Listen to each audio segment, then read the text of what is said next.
वालेकुम दोस्तों, उम्मीद है सब ठीक होंगे, शाद होंगे, आबाद होंगे, रपा कंदो तमाम अड़ी तरीके से हमेशा शाद आबाद होंगे। दोस्तों मुझे पोयों ॾिसो, ही जोड़ा है तमाम ख़तरनाक, मालिक साईं रहम करे। असांजे इलाइक़े में सिर्फ 10-15 मिनट बरसात पई आहे। मां तव्हांखे ॾेखारियां थो इहो अॼु जो ताज़ा वीडियो। त तव्हां ॾिसो त कहिड़ी हालत थी वई आहे असांजी घेटियुनि जी, असांजे मुहले जी तमामु ख़राबु, मालिक साईं रहम करे। हे ॾिसो दोस्तों,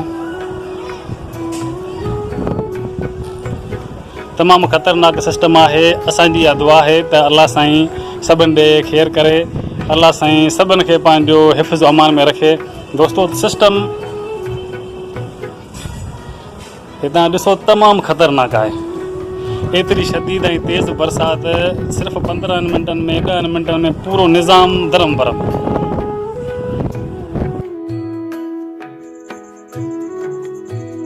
दोस्तों हितां ॾिसो कहिड़े तरीक़े सां ख़तरनाक बरसात थी रही आहे। बरसात हिते हली आहे सिर्फ़ु 15 मिंट।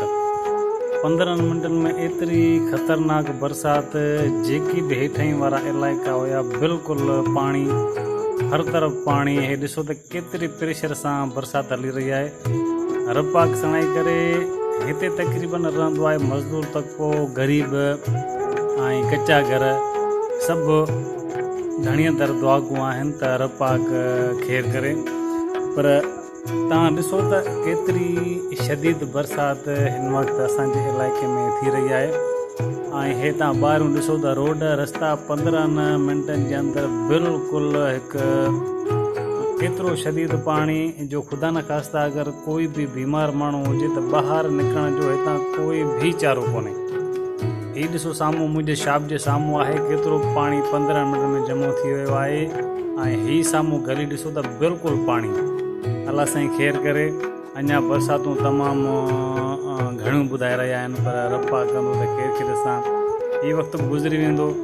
असां बि हिन घड़ीअ में अल्लाह साईं खां दुआ घुरी रहिया आहियूं त रपा ख़ैरु करे। हर तरफ़ हिकु अजीब क़िस्म जो माहौल आहे। रपा कंदो त तव्हां समुंड जी पटी ॾिसो त केतिरियूं शदीद बरसातूं। इंसान खे घुरिजे त अल्लाह साईं जे दर दुआ घुरे। दुआनि में तमामु घणी ताक़त हूंदी आहे। रपा कंदो हर मुश्किल घड़ी खां बाद में आसानी आहे। हे वक़्तु गुज़री वेंदो। रपा कंदो त हर तरफ़ हिकु बहितरीनु निज़ाम दुबारा शुरू थी वेंदो। हीउ हिकु कुदरती सिस्टम आहे जंहिंखे कोई बि टारे नथो सघे। दुआनि में तमामु घणी ताक़त आहे। सभु दोस्त मिली करे दुआऊं घुरंदासीं इंशाअल्लाह ताला। हे सिस्टम बि ख़ैरु ख़ैर सां गुज़री वेंदो। दोस्तो हीउ ॾिसो, हीउ असांजो इलाइक़ो आहे। असां हिकु नंढी कोशिशि कईसीं तव्हां सभिनी दोस्तनि भाइरनि खे असां पंहिंजी हितां जी हालात ॿुधाइण जी। रपा कंदो त ख़ैरु ख़ैर सां हीउ निज़ाम बि सही थी वेंदो ऐं हीअ बरसातूं बि ख़ैरु ख़ैर सां वेंदी गुज़री। दोस्तों हीउ अॼु जो व्लॉग अगरि तव्हांखे सुठो लॻे त लाइक ऐं कमेंट्स लाज़मी कजो। जेके नवां दोस्त आहिनि त उनखे बि अर्ज़ु आहे त सब्सक्राइब कजो। मिलंदासीं नेक्स्ट वीडियो में। टेक केयर एंड अल्लाह हाफ़िज़।